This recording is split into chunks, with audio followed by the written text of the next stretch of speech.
Hey, welcome back to Gen X Medic. We're going to talk about another time sensitive thing that we can do. Not quite as sexy as whole blood, let's be honest. But man, really has an impact. So, what is that? We're going to talk about field antibiotics and sepsis. So, I know a lot of places are actually pushing for better recognition of sepsis and getting a little bit more aggressive on it. A lot of places have got antibiotic protocols now for traumatic patients, and we've all wondered, should we be giving that in the field? So, some places decided, you know what, we're just going to do it. Because sometimes you just got to say, we're just going to do the thing. So they did. Amazing thing happened. They started treating patients, and those patients got better. Now, I don't know about you, but I like it when I start seeing that we started doing things and we started having better outcomes. So, in doing this, let's all just do it, right? Don't just go that far. You got to figure out the right drugs. You got to train your people. Figure out what your screening tools are going to be, because you don't want to give the wrong patients the wrong drugs.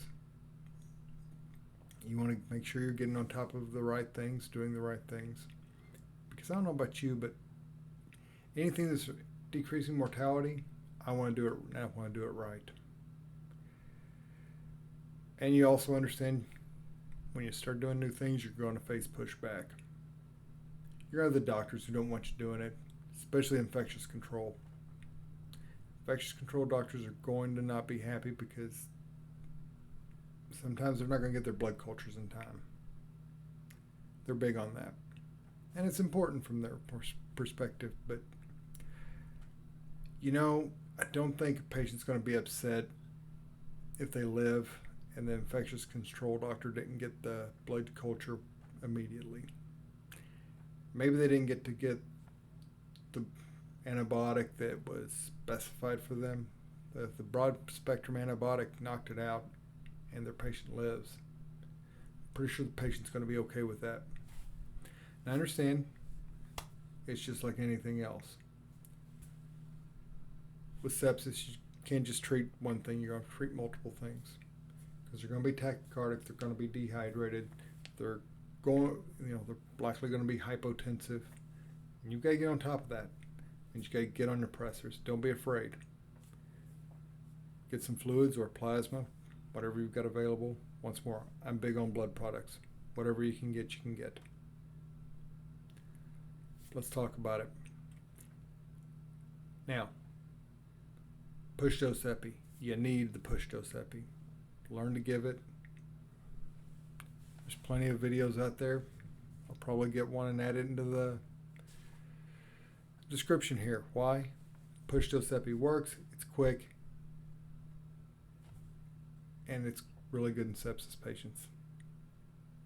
It's also a drug you're likely going to be using if you're on top of the science in cardiac arrest or post-cardiac arrest.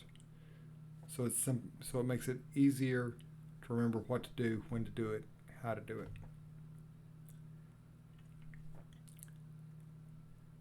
The fact is, the quicker a septic patient gets antibiotics, the better off they are.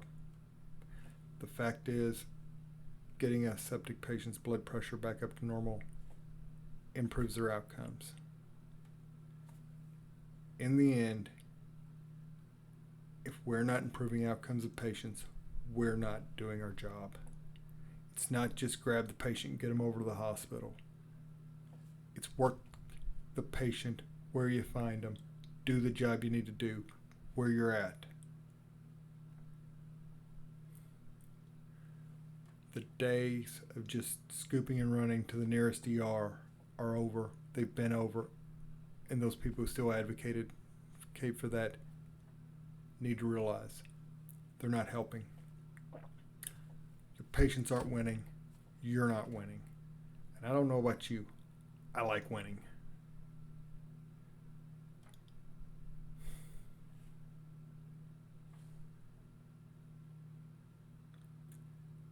You know what's better than a cardiac arrest save? a cardiac arrest that never happens. It's not cool. You don't get the little award. You don't get your picture in a paper if the patient shows up at the station and wants to thank you for it, But you know what? That patient's alive. So, there you go. I mean, let's be honest. Your sepsis patients are going to be older patients, nursing home patients, elderly patients who are at home.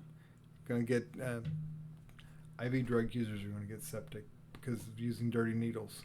You're going to get just people who get sick and are stubborn, and then they fight and they don't want to go to the hospital and they get worse.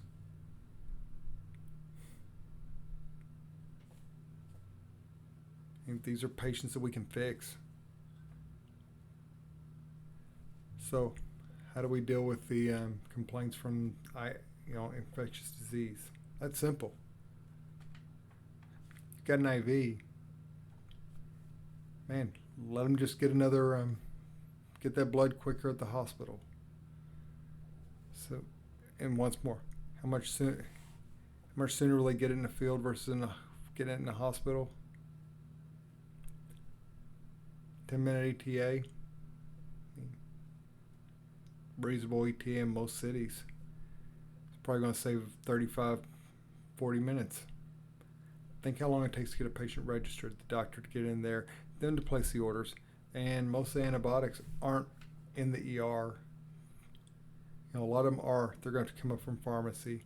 Maybe they've got them in a Pyxis or Omnicell. Hey, that's great. But if they're not, they've got to order them. All this stuff increases the time. Whereas, hey, problem.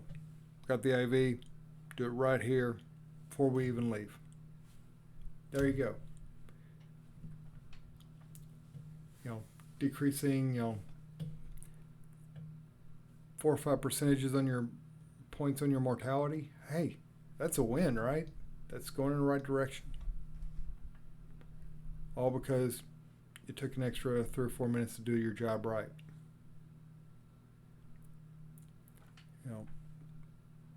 Effective EMS and efficient EMS are not the same thing. Effective EMS, it will not be efficient because you're not going to be knocking calls out as quick. But you know what?